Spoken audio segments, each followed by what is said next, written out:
Du coup, on se retrouve pour la partie suivante. La partie suivante, donc là, on a créé en première partie le dossier qu'on va utiliser pour travailler, pour retoucher la photo. Là, maintenant, j'ai transféré mes photos dans le dossier photo. Transféré mes photos dans le dossier photo. Donc là, on voit pas qu'il y a des photos à l'intérieur. Ce que je vais faire, c'est que je vais aller dans affichage, ici, et que je vais le mettre en très grandes icônes. En cliquant, comme ça. Et là, vous aurez donc un aperçu de ce qu'il y a à l'intérieur du dossier photo.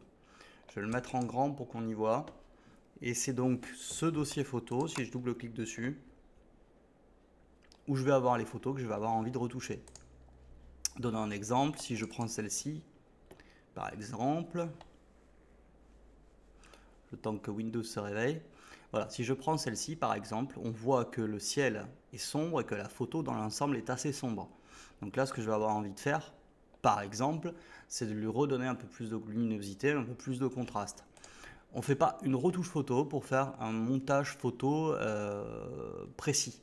On fait une retouche photo pour améliorer la qualité de la photo. On parlera après des tailles, etc. de photos. Ça dépend aussi, comment dire, ça dépend où est-ce que vous voulez envoyer votre photo ensuite. Si vous voulez la mettre sur un réseau social, la photo, ou sur Internet, la photo doit être légère au niveau du poids. Si vous devez l'envoyer pour faire imprimer, la photo, il faut qu'elle soit un minimum de bonne qualité, donc un peu plus lourde. C'est assez simple. Bonne qualité, ça va être plus lourd. Qualité moindre, ça va être moins lourd. Pour Internet, on est une qualité moindre. Pour l'imprimer, on est sur une qualité qui est supérieure. C'est assez simple. Donc voilà le truc. Donc là, j'ai mes photos qui sont prêtes dans mon dossier retouche photo et dans le dossier photo. Vous voyez là-haut, on a le chemin, ce qu'on appelle le chemin numérique, et vous voyez exactement où vous êtes. Donc je reviens en arrière pour être là-dedans. Maintenant, ce qui va m'intéresser, c'est de trouver le logiciel. Alors moi, le logiciel, il est déjà installé, donc je vais pas le réinstaller, on va dire. Mais par contre, je vais vous montrer comment y arriver, comment arriver à installer le logiciel. Donc là, il va falloir aller sur Internet. Donc moi, je vais mettre ça en bas, le BC. Je vais aller sur Chrome. Hop.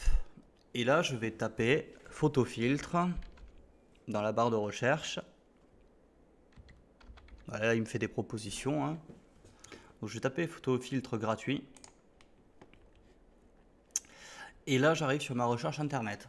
Alors, ça va vous paraître un peu compliqué, mais en gros, les sites qui sont là-haut, ce sont des sites publicitaires, en gros.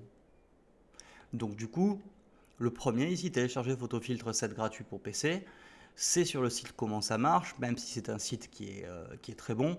Moi, ce que je veux faire, c'est aller sur le site Photofiltre Studio, qui s'appelle ici www.photofiltre-studio.com. Donc c'est sur celui-ci que je vais aller. Là, on arrive donc sur le site de Photofiltre avec la présentation, etc. Je vais aller directement dans Télécharger. Et ici, je vais chercher celui qui correspond à la version gratuite de Photofiltre. Donc je lis, hein, il vous faut lire un petit peu. Hein, vous voyez, Photofiltre ici 11 est un logiciel distribué en libre essai, limité à 30 jours d'évaluation. Donc c'est pas celui-là que je veux. Ça reste Photofiltre, mais c'est une version qui va être payante au bout de 30 jours. Donc ce que je veux trouver, c'est une version gratuite. Donc 30 jours, pareil. Tac, tac, tac, tac. Version freeware. Freeware, donc c'est-à-dire logiciel gratuit. Donc je vais prendre celui-ci. D'accord. Donc je vais cliquer sur le premier lien, Photofiltre 7, version avec calque mais plus limitée. Hop. Et là, je vais télécharger la version française. Donc vous voyez, le téléchargement s'est lancé ici. Une fois qu'il est terminé, je vais pouvoir cliquer dessus pour l'ouvrir. Alors si vous n'utilisez pas Chrome, le téléchargement va se lancer. Vous aurez un petit symbole ici qui est écrit, qui s'écrit, qui se met en place pour vous dire que c'est téléchargé ou terminé d'être téléchargé.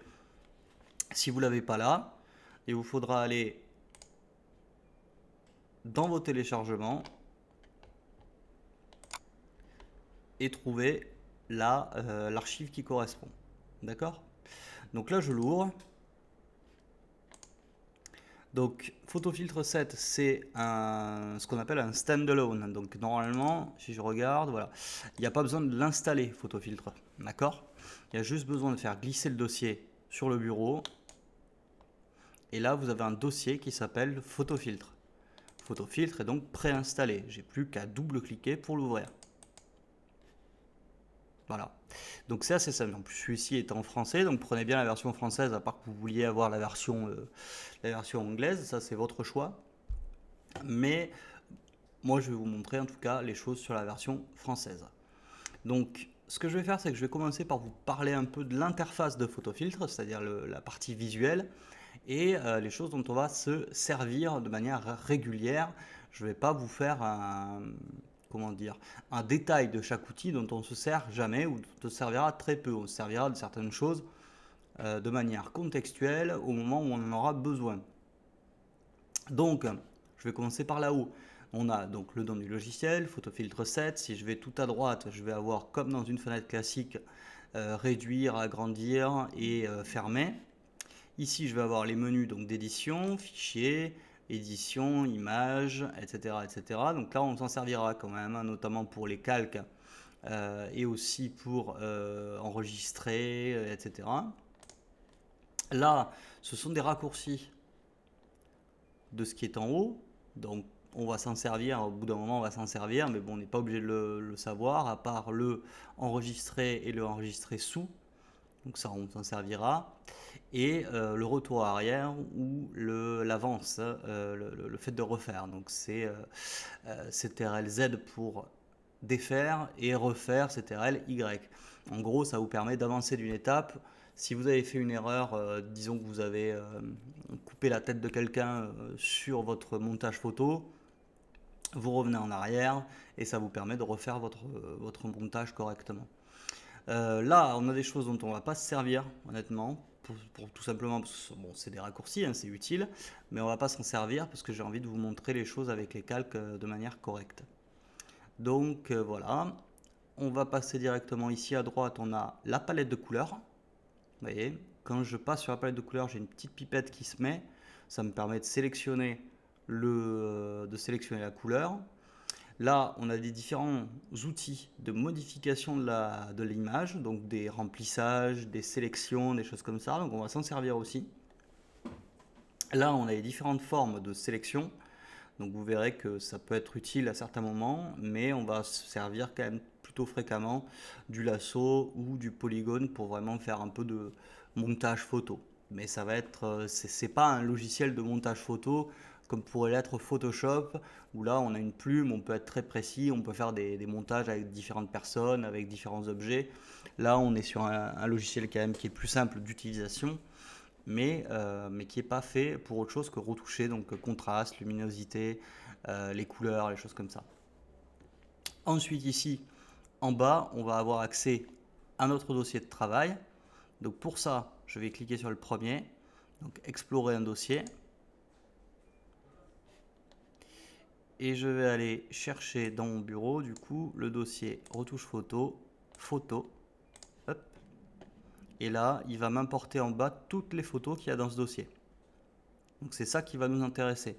Donc je vais en prendre une, celle-ci. Voilà. Et c'est sur celle-ci qu'on va travailler dans la partie suivante. Donc là, vous avez réussi à récupérer le logiciel. Vous avez réussi donc à l'ouvrir, à importer vos photos. Évidemment, il y a le transfert de photos, etc. Prenez bien votre temps pour le faire et le refaire. Posez des questions soit en commentaire, soit à l'espace multimédia directement. Hein, vous téléphonez ou vous passez. Et puis, on se retrouve pour la partie suivante.